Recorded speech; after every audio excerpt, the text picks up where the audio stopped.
vous le savez, toutes les semaines, on essaye de vous faire rencontrer des gens un petit peu différents, des entrepreneurs, des gens qui sont blogueurs, des gens qui sont infopreneurs, peu importe.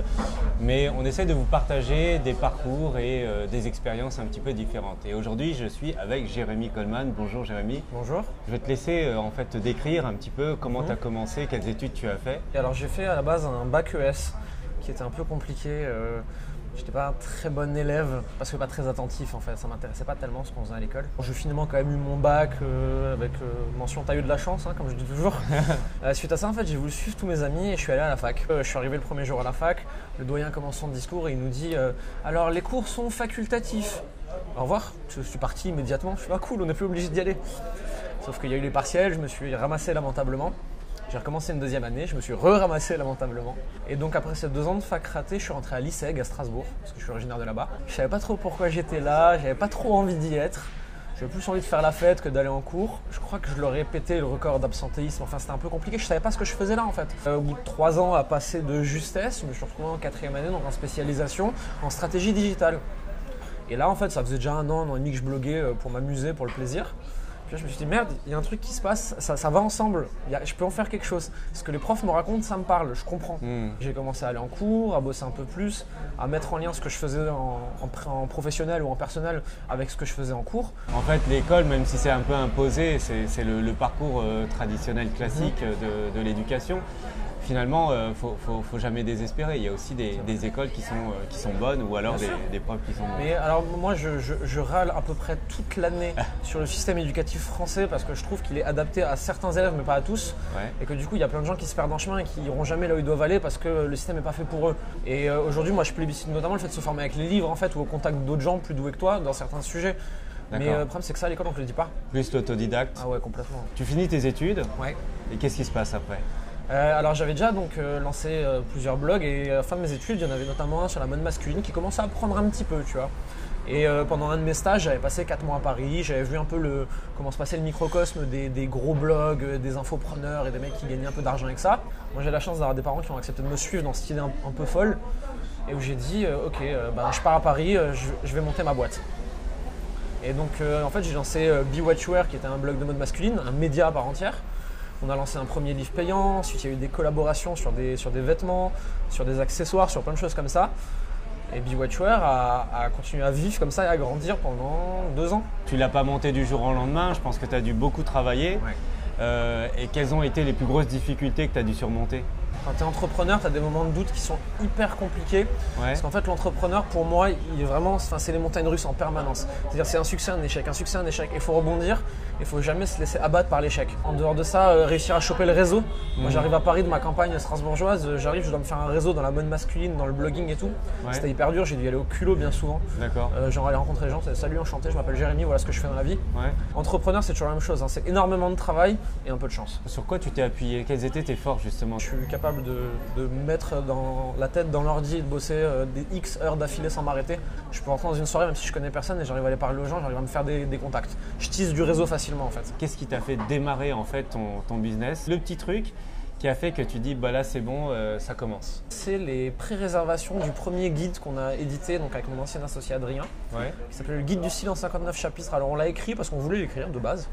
Puis on s'est dit tiens, on va le mettre en crowdfunding sur KissKissBankBank, on va regarder si ça prend, ce sera notre indicateur. D'accord. Et effectivement, sur 1 mois, on a récolté 1 200 €. Où est-ce que tu en es là actuellement avec ce blog ? Je me suis retrouvé seul sur ce blog et il y avait moins de raisons d'avoir un média seul. Donc je suis en train de le bifurquer plutôt en blog lifestyle personnel où je fais un peu ce que j'ai envie. Donc ça veut dire que c'est quand même à la base ton bébé. Ouais. Qu'est-ce que ça t'a fait d'apprendre en fait que tes partenaires s'en allaient ? C'était une discussion de longue durée avec eux en fait. Donc tu l'as pas appris du jour au lendemain ? Non du tout, c'était le truc, on l'a mûrement réfléchi, on a discuté, on a réfléchi à la transition, de comment ça allait se passer. Ils m'ont aidé à faire cette transition. Il n'y a personne qui m'a abandonné du jour au lendemain, ça s'est très bien passé et je suis resté très ami avec toutes ces personnes. Et justement cette autre chose c'est quoi ? Cette autre chose c'est le nouveau site que j'ai monté qui est donc en rapport avec mes nouvelles passions, mes nouvelles activités. Faster Today et qui est un site en fait qui va apprendre aux gens le running, la remise en forme, le fitness, le street workout, le yoga. C'est dédramatiser le sport, leur montrer que c'est accessible à tous. C'est surtout ça qui me tient à cœur. C'est une grosse rigueur, le sport. Pas forcément en fait. Alors ouais, il faut une rigueur bien sûr parce que t'arrives pas à réaliser des objectifs en faisant n'importe quoi. Moi, si j'ai envie de me taper un steak, je me tape un steak. Si j'ai envie d'aller manger une pizza avec mes amis, je le fais. Et si j'ai envie de boire de l'alcool parce que je suis au restaurant avec des potes, je m'en prive pas. À côté de ça, je m'entraînerai un peu plus ou je ferai un peu plus gaffe le lendemain. Je pense que, et c'est ce que j'ai le plus appris sur ces années de sport, tout est une question d'équilibre là-dedans. Tu peux faire du sport, avoir une vie sociale, bouffer ce que tu veux et être bien dans ta peau, quoi. C'est ça qui est cool. Alors, où est-ce que tu as eu l'inspiration de ce nouveau business? J'étais en voyage à Londres pour 2 jours voir des amis. Ouais. Et en fait, en me baladant dans Londres, j'ai vu de plus en plus de trucs de sport qui ouvraient. Et je voyais tous ces magasins, genre Exquis, des choses comme ça, qui vendaient de la bouffe ultra bio, ultra healthy et tout. Et je suis putain, à Paris, ça commence à peine à arriver. Londres, qui est quand même en général précurseur de ce genre de tendance, c'est déjà hyper développé. Je fais, tiens, il y a un truc là.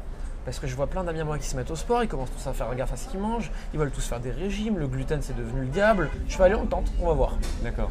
Et ça se passe pas si mal en fait. Est-ce que c'est un phénomène de mode, une prise de conscience ou c'est un nouveau mode de vie? Il y a un phénomène de mode qui est évident. Mais à côté de ça, il y a une vraie tendance de fond où en fait notre société est de plus en plus consciente. On essaye d'aller mieux en fait.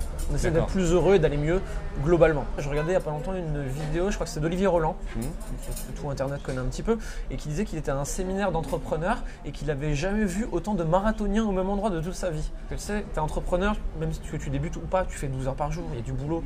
Et puis de toute façon, même s'il n'y a pas 12 heures par jour, c'est ton bébé, tu passes 12 heures par jour dessus.